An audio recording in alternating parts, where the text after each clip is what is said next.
Welcome back, everyone. Happy holidays. For those of you who may have just celebrated the recent holidays, I myself took a couple of days off, relaxed, spent some time with family, which was why I needed to relax.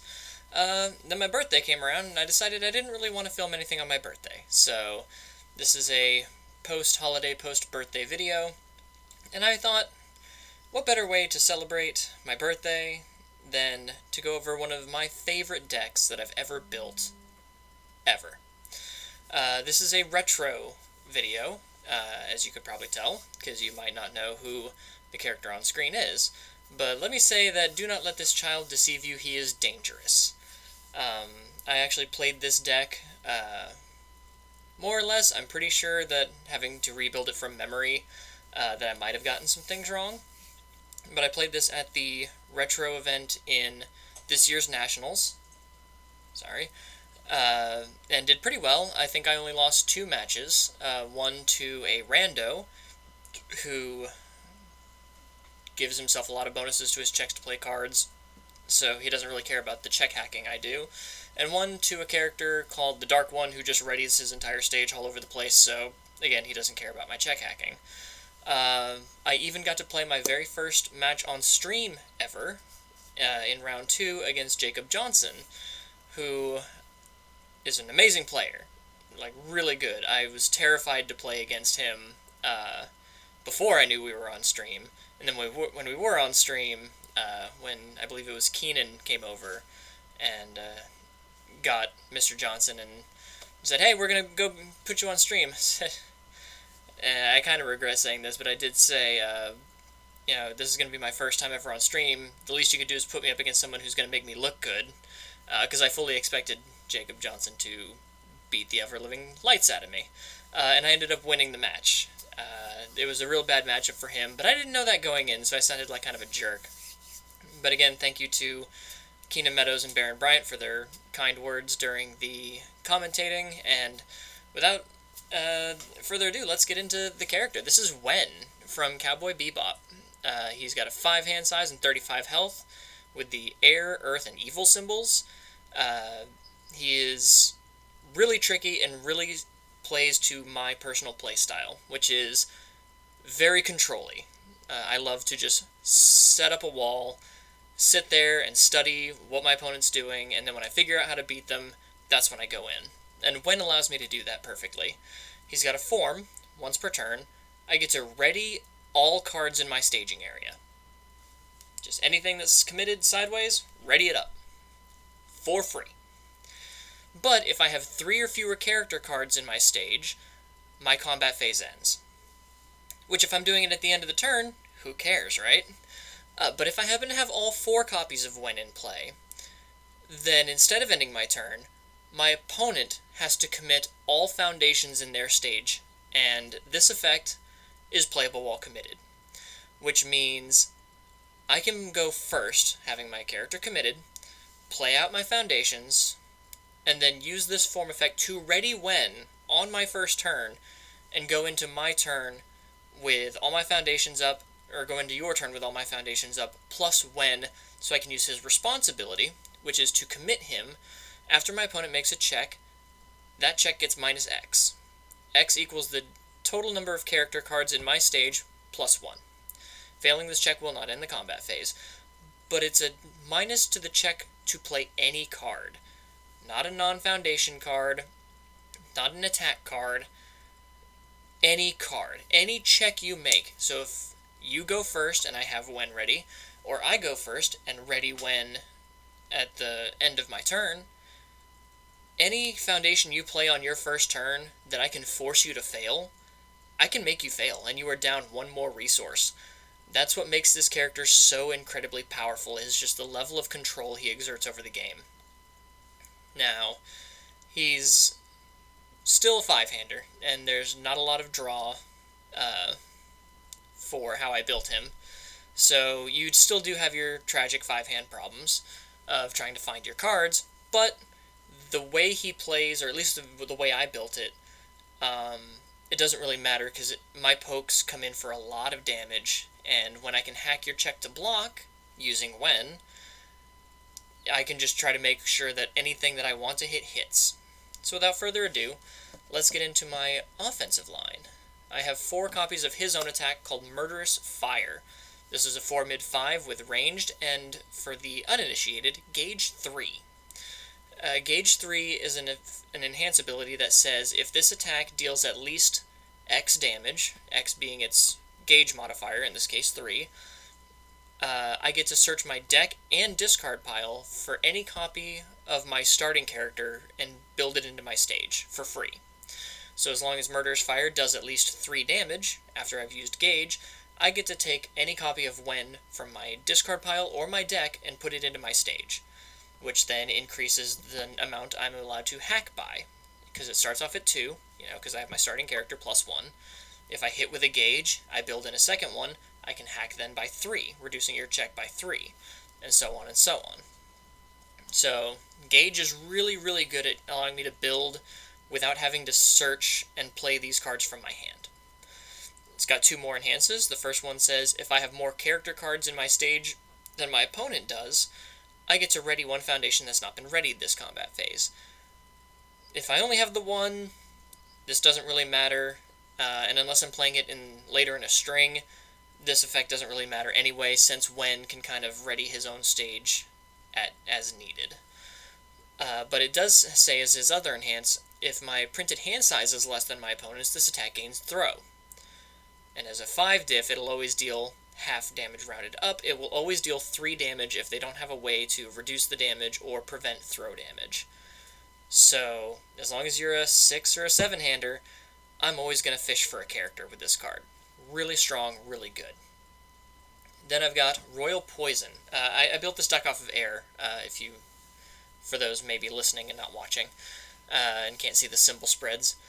This is an amazing ultra rare from Raphael from Soul Calibur 6. It is a 5 difficulty, 6 mid for 6, and it's got Charge, EX3, Fury, Powerful 3, and Weapon. So EX3 and Powerful 3, so if I have any momentum, I can give it 3 speed per momentum, or 3 damage per momentum that I wish to discard, turning this 6 mid 6 into like a 9 mid 9, or anything like that. It's also sporting a very nice +1 low block, which is always fun, but I play it mainly for the top enhance, which is destroy 1 foundation as a cost. If this attack is blocked, ready all cards in your staging area. So I could play this as a 6 mid 6, use some of my foundations or its own powerful ability to make it a 9, 12, 15 damage move. My opponent rather doesn't want to take that, so they throw to block. I would then turn Wen sideways to hack the check to block, making them commit more foundations to not take this damage, and then I get to ready up any cards that I committed either to pass the check to play this card, or that had to commit for their abilities to give this card more damage, and I can keep going. So again, it's just putting a lot of offensive pressure on really fast, and really just making sure that I can either keep continuing what I want to do, or just corner my opponent to make them even less likely to block the next thing. Then I've got this lovely beauty here, Prism Storm of Torment, a 7 difficulty move that is a 7 high for 7. It's got Ally, Deadlock Stun 7, so if my opponent has at least 11 foundations, I get Stun 7 on this card. And then Gauge 7, there's that Gauge word again, which means if this does at least 7 damage, I can search my deck and discard pile for a copy of Wen and put it into my stage. It has a static that says if this is the 7th card I attempt to play this turn, it automatically passes with no check necessary, and gets 7 speed, so it becomes a 14 high for 7. As a 5-hander with no draw, that never happens. Oftentimes I'm just hard checking this as a 7, because I don't care if I commit my foundations to pass my checks, because Wen can ready my entire stage anyway when I'm ready to end my turn. But it does have a very fun enhance ability that I can add all character cards that share a name with my starting character from my discard pile to my stage for free. So if I have 3 Wens in my discard pile, and I play this, I can build all 3 of those Wens into my stage for free just for playing this card. And then not only can I give any check -5, but then my secondary effect on that form to ready my entire board and then commit your entire board is now automatically online.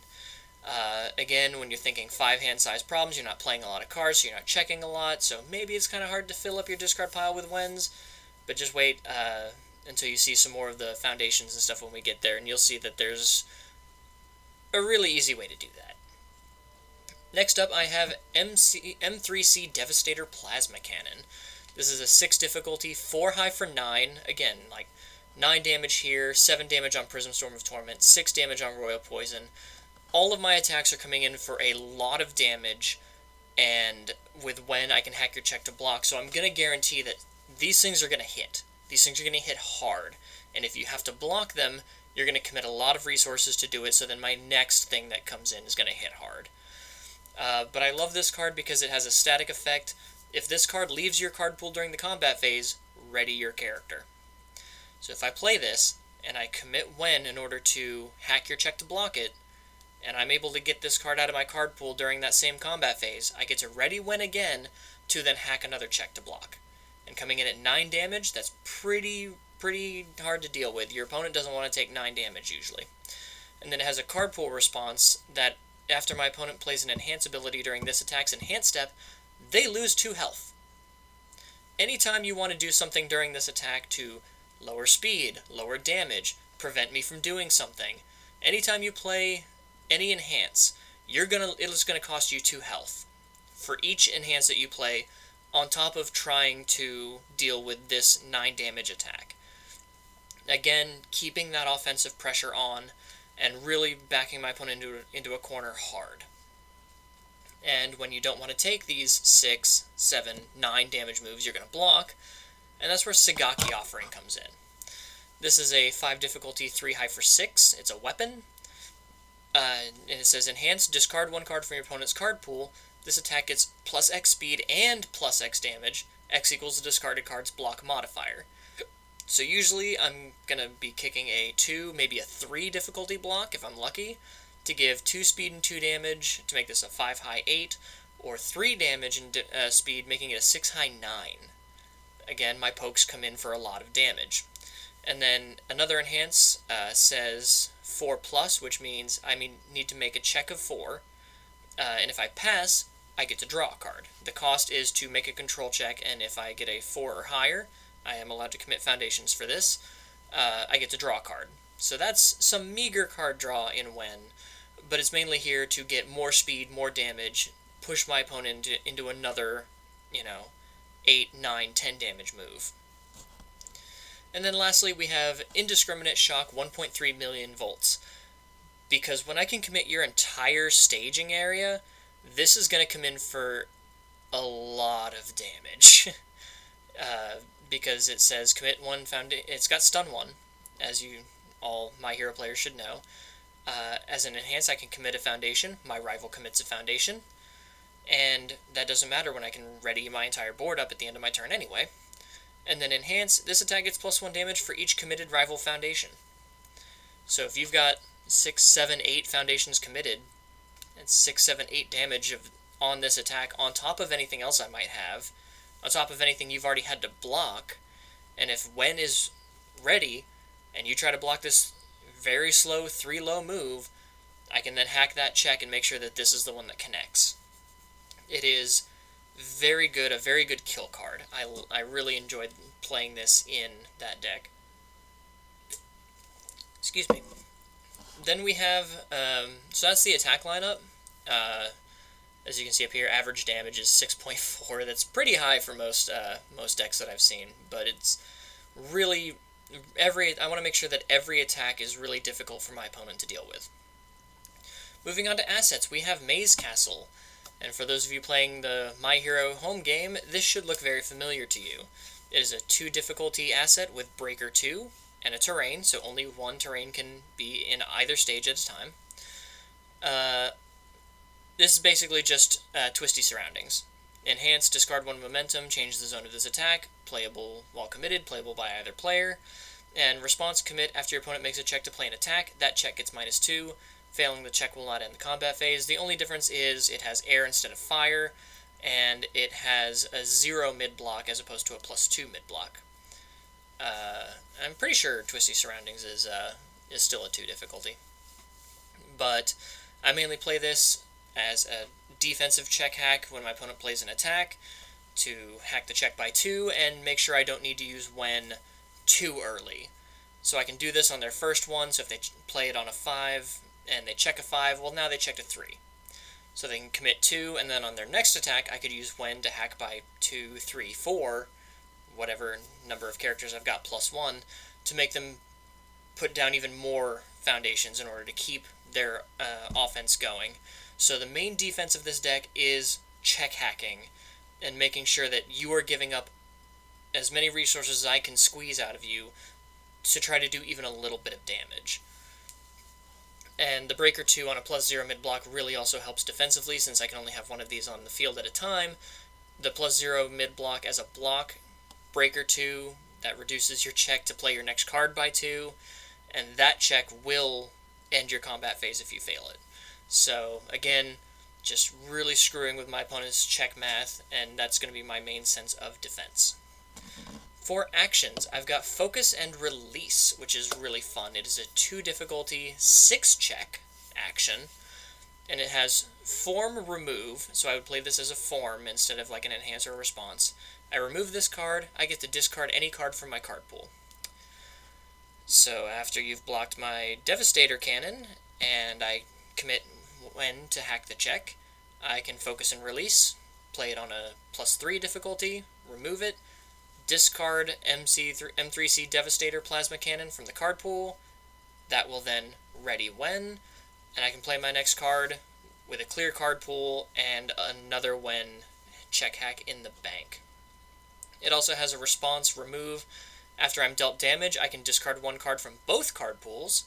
So if I block with an M3C Devastator Plasma Cannon, and then I activate this after I take damage, I can discard the M3C to ready when defensively, and discard the opponent's attack that dealt damage, so it denies them momentum. And then my opponent's next attack this turn gets -3 damage. So again, some damage reduction, really making sure that I don't have to block too much if I don't have to, and when I already have 35 health, which is really a lot to chew through, any damage reduction really just makes my opponent's life miserable. Just ask Mr. Johnson about that. He was not having a good time, and from anyone who may have seen the stream, it may have looked like I had things well in hand, but I promise you that was a 35-minute long heart attack for me. I was stressing the entire time because I know how good of a player Jacob Johnson is, and I really was trying to, one, not give him any ground to, turn things around on me, but also I didn't want to screw up on stream, so I was really focused and my heart was pounding out of my chest the whole time. Then we've got Bang, which is an amazing card that they had banned in Retro, but brought it back for the Nationals Retro Tournament. It says, response, after your opponent does not block your attack, they lose 3 health, draw 1 card. So this is an extra 3 damage on any unblocked attack. So if you weren't able to block my Plasma Cannon, or my Royal Torment, or my Prism Storm of Torment, or Royal Poison, or Prism Storm of Torment, if I make sure that you can't block it, I just tack 3 damage onto that and get to draw a card. But defensively, I can remove it as an enhance to seal any card in my opponent's staging area. That can be an asset, a foundation, or even their character. And this was really important back for characters like Shiva and Goro, who really depend on their character to be able to either put a lot of damage on things, or draw cards, or really... The Retro has a lot of messed up characters, and I really can't wait to get into more Retro content to show some of these insane, nasty, old-school playstyles like Xianghua, or really anyone. Retro has so many crazy characters, and just being able to shut your opponent's character off for a turn could either buy you the turn you need to win, or just really hemorrhage any sort of forward momentum that they could get. And moving on to foundations. I've got 2 cheerleaders. There's not a lot of My Hero in this deck because I didn't need a lot of it. Indiscriminate Shock is a great attack, and then Cheerleader is a really fun defensive piece because I can remove it and discard a momentum as a response. After an attack is played, it gains Flash. So if I know my opponent can't block this attack without speed resets, and I know the printed damage will come in for lethal, or usually on defense, if my opponent has a lot of enhances that I see that can hurt me, I can deny them those enhanced steps and maybe just take a printed 4 damage attack. And when you get 35 health, you don't care about 4 damage or 3 damage, unless your opponent's playing someone like Metal Man, like Jacob Johnson was, and you really don't want them to touch you, because every touch is a bad touch. Then I've got Energy Absorption. This is one of the crux cards of the deck. The first version of this I built off Earth, strictly for the next 3 cards you're about to see. And a card that got banned, unfortunately, in Shokan Prince, which I could probably go over in another video, but we won't deal with that here because this video is going to be long enough as it is.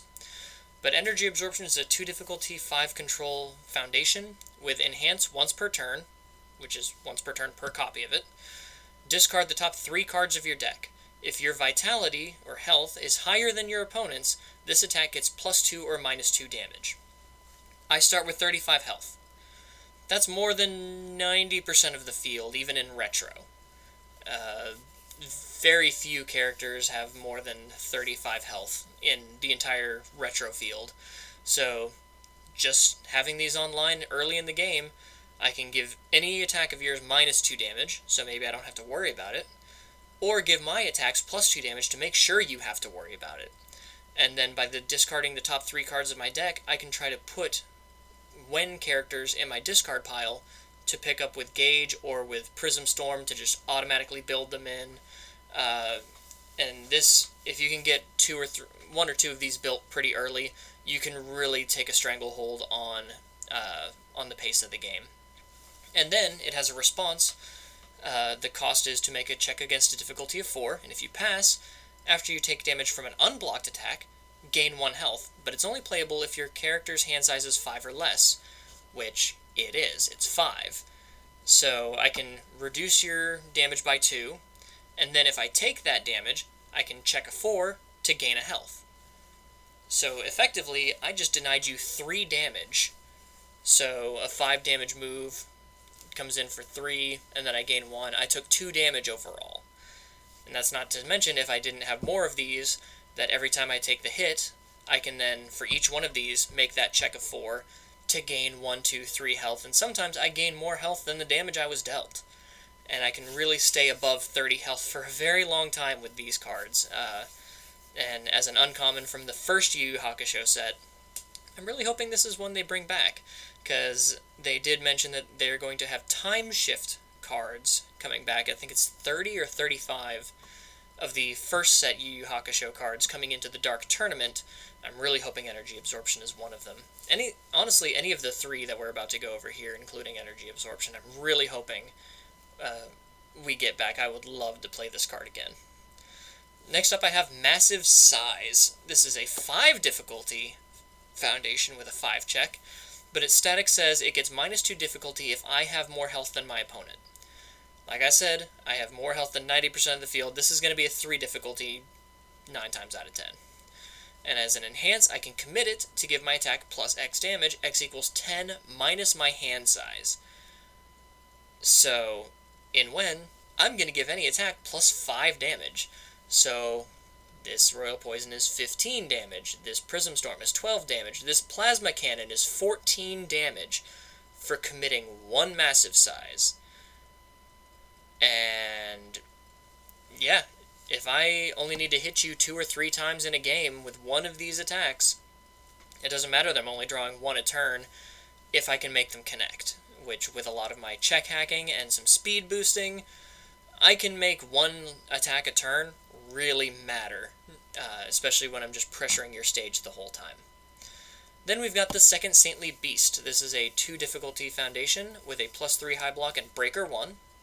As we know, this deck loves to mess with difficulty and checks, so Breaker is obviously really, really good.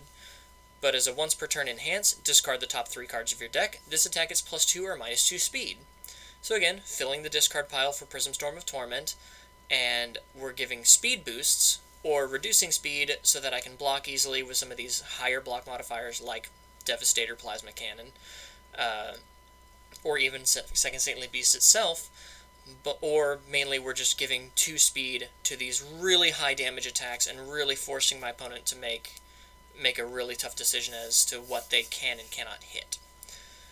It also has a deadlock of enhance. My opponent flips 1 foundation, as that's just free. As long as you're in deadlock, I can just flip anything. I just force you to flip for each copy of this I have. Pretty soon, you have nothing you can do to stop me. Then we've got Prism of 7. This is another really good foundation, 2 difficulty. Enhance remove, add 1 character that is in your removed from game pile to your hand or your momentum. So if for some reason I cycle and I lose a Wen, or I have 1 in my discard pile and my opponent finds a way to remove it, I can remove this card to just add it to my momentum or add it to my hand and just keep on making sure that I can get my characters back to me whenever I need them. And then as an enhance, for free, your charge or gauge attack gets +1 speed. Every attack in this deck has gauge or charge except Sagaki Offering, which can offer its own speed if my opponent's blocked a card this turn. But everything else just gets free speed for every copy of Prism of 7 I have on the field.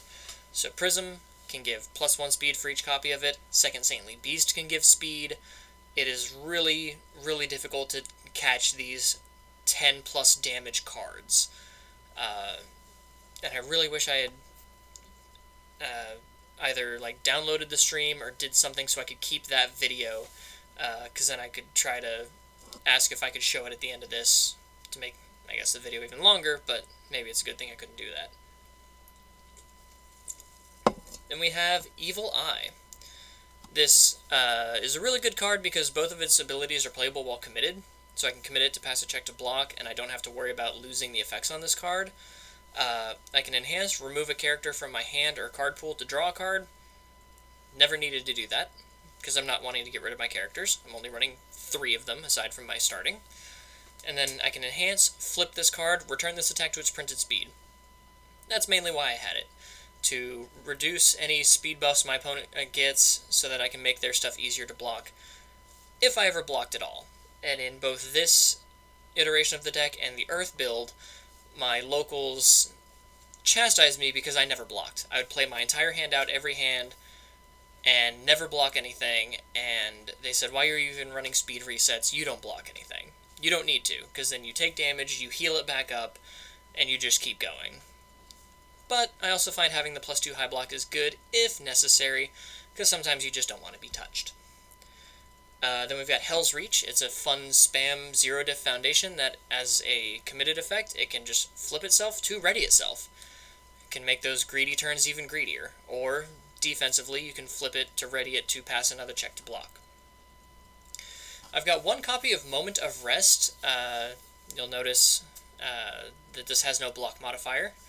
Back in the day, not every card got a block modifier, pre-MHA. It's also got the infinity symbols, which means it can be put into any deck, which is always fun. It is a 1 difficulty. We don't worry about the response, because the response on it can only be played if you have this watermark, which is 7th Cross, on your character, which Wen does not, so we don't worry about that. We play it mainly for the enhance. We flip this card. The attack that we're playing gains gauge X. X equals its printed damage. So that means as long as the attack deals at least its printed damage, I get to fetch a character. So that also stacks with, say, Murderous Fire's gauge 3. So if I do gauge 3, flip Moment of Rest to give it gauge 5, and you don't block it, I get 2 characters. So pretty easy to slot in as a 1-of. I've also got 1-of Wandering Pirate, another no-block card. It's a 2 difficulty 4 control, unique. It has a static that says after your opponent's combat phase begins, ready this foundation. Doesn't really matter because I'm going into your turn with my foundations ready usually anyway.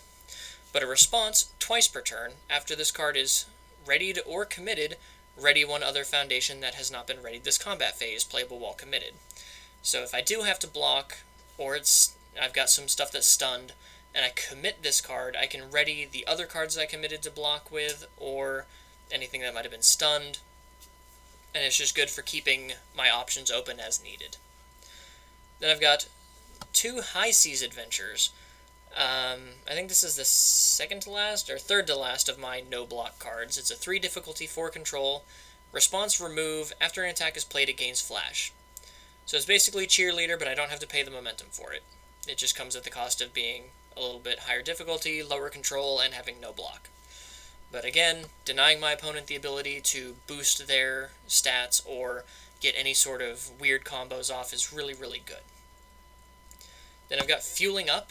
It is a 1 difficulty, 5 control foundation. Again, no block. Which I guess when you have all this damage reduction and life gain, you don't really need to block much. But it has a response, Flip. After your opponent plays a non-character ability that would reduce the damage of your attack, cancel that ability, and they lose 2 health. So, yeah, you want to try to reduce the damage of some of these major big moves? I'm going to say no, you don't get to reduce the damage, and I'm going to dock you 2 health for trying. The amount of times that people forget about this card and end up just losing health for free is insanely funny. So if you see this card on the field, do not forget about it. It will come back to bite you, because this loss of vitality can reduce you to 0. It doesn't have that little qualifier of cannot reduce you to a minimum of 1. So it can hurt. Be very, very careful. Then I've got a copy of New Shipmate. It is a 2 difficulty, 5 control with a +2 high block. It's unique, but I'm only running 1, so I only need 1. But Enhance Commit, this attack gets -2 damage, and you gain 1 health. So again, reducing by the damage I would take by about 3, on top of the energy absorptions, and it's really fun to commit this, block the card anyway, committing Wandering Pirate, to then ready New Shipmate to do this again, to reduce by a total of 3 for the next attack. And it may seem small, -2 damage and gain 1 health, but it is it stacks up if you're not careful, and you can really run away defensively with this card. Then we've got Ophidiophobia. It's a 2 difficulty, 5 control, +3 low block. Enhanced Flip. If this attack is blocked, it deals no damage. It's wall cling with a low block and 1 more control. Not much to say about that. Then we've got copies of Cage Fighter. It's 1 difficulty, +3 high block, 5 control. Response, Flip. After your opponent makes a check to play a non-foundation card, that check gets -1. Failing the check will not end the combat phase, but again, on top of Maze Castle, on top of Wen, on top of Breaker. I probably wouldn't do this on top of Breaker because then it wouldn't end the combat phase. But really pressuring my opponent to make some hard decisions about what they can and can't play, on top of all of the damage reduction and making sure that my health stays high, on top of all these massive damage attacks, really just puts my opponent in a tight bind defensively and offensively, and really, the deck really synergizes around stuff like that.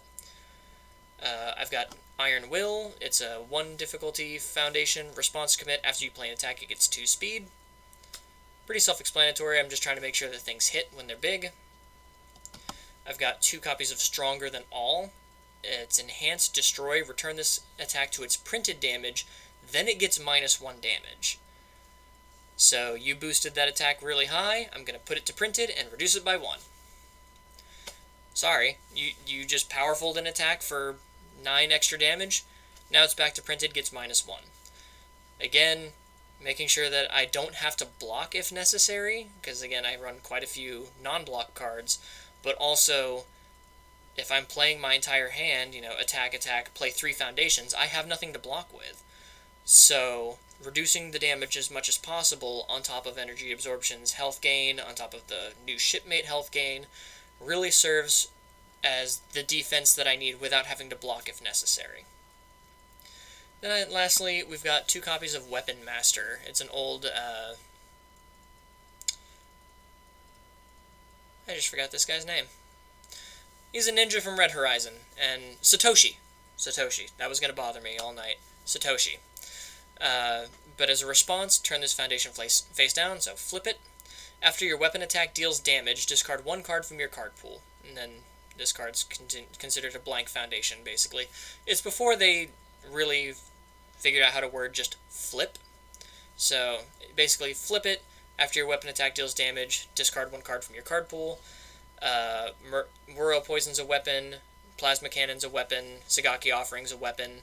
So if I've got a Plasma Cannon that I want to get rid of, and you don't fully block any of my weapons, including Plasma Cannon, I can then flip to discard the Plasma Cannon, ready when back up. Rinse, repeat. So the deck really synergizes around just putting a lot of offensive and defensive pressure on my opponent. Offensively, obviously, I'm throwing really big attacks. Even if I'm not throwing a lot of them, I'm throwing 1 or 2 a turn if I can. And you really gotta block everything. But I'm hacking your checks to block, and on your turn, I'm hacking your checks to play cards, which means to do anything, you're gonna have to commit more resources. And then on my turn, you have less to protect yourself with. So this really is this is my favorite deck that I've ever built, I think, because not only is the character fun, my friends almost unfriended me over this, but it's just got that hard control factor of, we're going to play the game at my pace. I'm going to set the pace, I'm going to set the tone, and we're done when I say we're done. Which sounds really rude when I put it that way, but that is my playstyle, to kind of control the pace of the game and make sure that I'm not losing too much health too quickly, or make sure that I can block this one thing, or make sure this one attack hits, and really try to make sure that I'm in control of most things throughout the game. So if you're a control player and you want to try retro, practice a lot, do a lot of research, but Wen is an amazing character to play, and it was fun. I had a great time during the event. Not all of my opponents did. The 2 who beat me did, obviously. But Jacob Johnson wasn't having fun, and I actually had one opponent scoop after game 1 and say, you can have the match, this just isn't fun anymore. Which I felt bad about, because I don't want to make anyone not have fun at this game, and this really is a rough deck to play against. So even though I seem really giddy, I am giddy talking about this because I love this deck, but it can kind of negatively hurt people. And he said, you're doing what you're doing, and you're doing what you need to do, and that's fun. But this just isn't fun for me anymore, so I'm just going to let you have this, and I'm going to go take a walk. So it is what it is, and I don't fault the guy at all. Like I said, this deck is a nightmare to play against if you're not ready for it. And, yeah. So let me know what you guys think of Wen, the demon immortal child from Cowboy Bebop. I think he was a mob boss, if I'm not mistaken. And because of some sort of space singularity thing, he couldn't die. I don't remember. I only saw the series once, because my wife made me and said I wasn't allowed to buy Cowboy Bebop cards until I'd watched the show. Which was fine. It was a good show. So if they did bring back Wen, no, they wouldn't bring back Wen. No one, they'd seen the error of their ways, I'm sure. But if you see me at a retro event, very likely I've got Wen. If I'm not running him, I've got him on me to play around with, because I just love this deck so much. Maybe I'll go over the Earth build pre-Shokan Prince ban, because that deck was, as my locals say, nigh unbeatable because of just how unfair it was, and I will admit it was unfair. But yeah, this is Wen. This is my favorite deck that I've ever built, and the deck that I took to Retro this year at Nationals, and I really, really had a great time with it. So let me know what you guys think down in the comments below. If you enjoy retro deck content, standard coming soon, standard deck content, spotlight deck content, give me a subscribe, give me a follow. I'm also on the Discord, the UVS Hermit, same as YouTube channel. And if you guys have any characters you'd like to see me take a look at, maybe if you're looking to experience retro and say, hey, this old retro character looks cool, but I have nowhere to start, could you maybe give me some ideas? I would love the excuse to just go through all of these old retro cards and see what would fit for anyone that wants to try retro. And again, be careful. Retro is it's a wild, wild west. It's a wilderness out there. And there are a lot of lions and tigers and bears to watch out for. I'd like to think that I'm one of them. But yeah, if you're interested in retro, or you just see a retro character on UVS Ultra and you're like, this looks fun. How does this work? I'd love to try to build that for you and make a video out of it. Anything, any excuse to make more retro content. Uh, but thanks for, if you've made it this far in the video, thank you for sticking with me and listening to me ramble. I really appreciate it. So maybe give the video a like, and I'll see you in the next one. Later.